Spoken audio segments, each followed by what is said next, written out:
ہم نے ریکویسٹ کی کہ ہمیں وقت دیا جائے کہ ہم عمران خان صاحب سے ملیں. مولانا صاحب نے فیسیلیٹیٹ کیا اور ہمیں وہ وقت ملا جو تقریباً 35 منٹ کا وقت دیا گیا.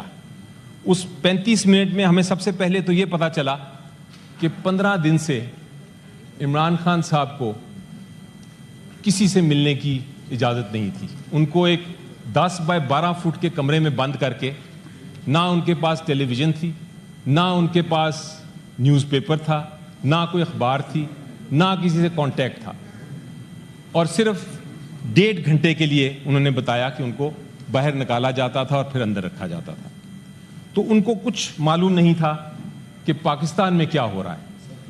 ان کو یہ بھی نہیں معلوم تھا کہ ہم کیوں آئے ہیں اور یہ جو کانسٹیٹیوشنل امینڈمنٹ جس کی پوری قوم دیکھ رہی ہے اس کا کیا اس کی شکیں کیا ہیں، اس کی ڈسکشن کیا ہے.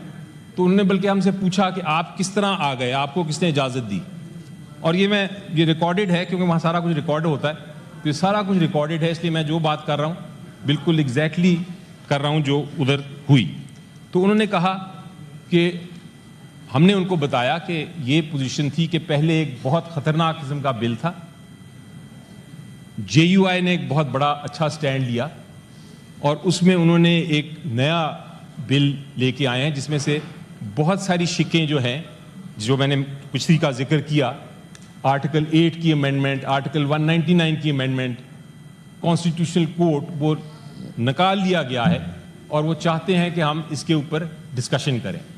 تو انہوں نے ہمیں یہ کہا کہ اچھی بات ہے، ڈسکشن ہونی چاہیے، لیکن اس طرح تو نہیں کہ میں ادھر بیٹھا ہوں اور 5 منٹ میں اس کے اوپر کوئی فیصلے کروں.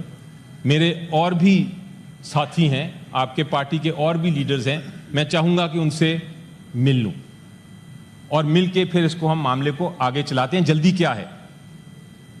25 کی تاریخ کا ہم نے ذکر کیا کہ شاید 25 تاریخ بہت اہم ہے حکومت کے لیے. بار بار بات کرتے ہیں 25 25 25 25. تو انہوں نے پوچھا 25 کیا ہے؟ 25 آپ کو بھی پتا ہے، ہم کو بھی پتا ہے کہ 25 کو جو ایگزسٹنگ چیف جسٹس صاحب ہیں وہ ریٹائر کر رہے ہیں. تو یہ سارا کچھ جو ہو رہا ہے وہ 25 سے پہلے ہے، اور اس کی میں وجہ بھی بتاؤں گا کہ کیا ہے آگے چل کے، لیکن 25 امپورٹنٹ ہے. تو انہوں نے کہا کہ میں نے کسی پریشر میں نہیں آنا، مجھے چاہیے مشاورت. ہم نے جب آ کے واپس پوچھا کہ ہمیں مشاورت کا مزید وقت دیجیے تو وہاں سے کوئی اطلاع نہیں آئی.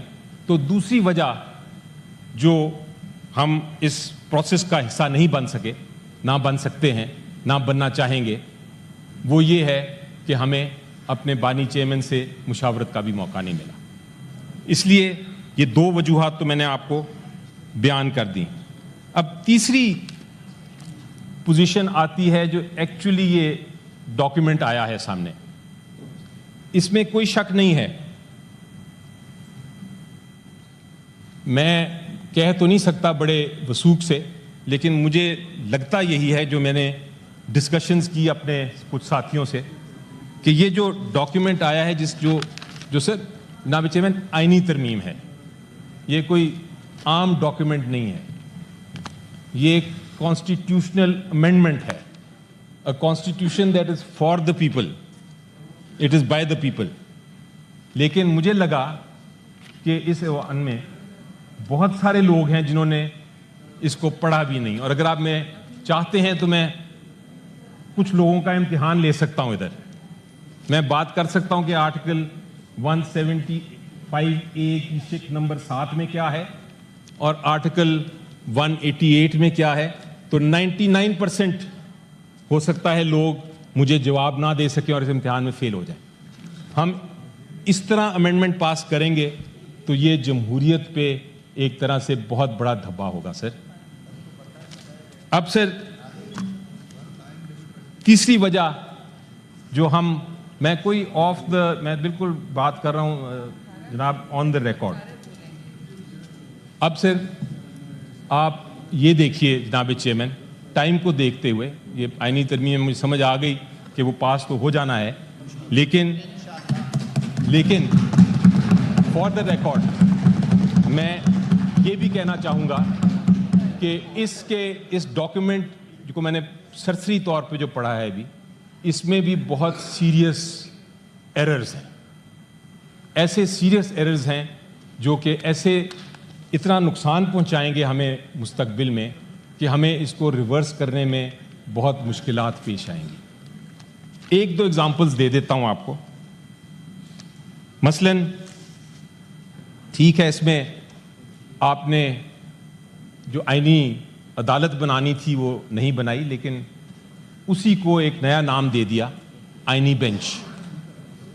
اور اس آئینی بینچ میں بھی لاء منسٹر صاحب نے تو کہا ہے کہ اس میں انہوں نے اپوائنٹمنٹ کا طریقہ بتایا ہے، بالکل بتایا ہے، لیکن وہ سارا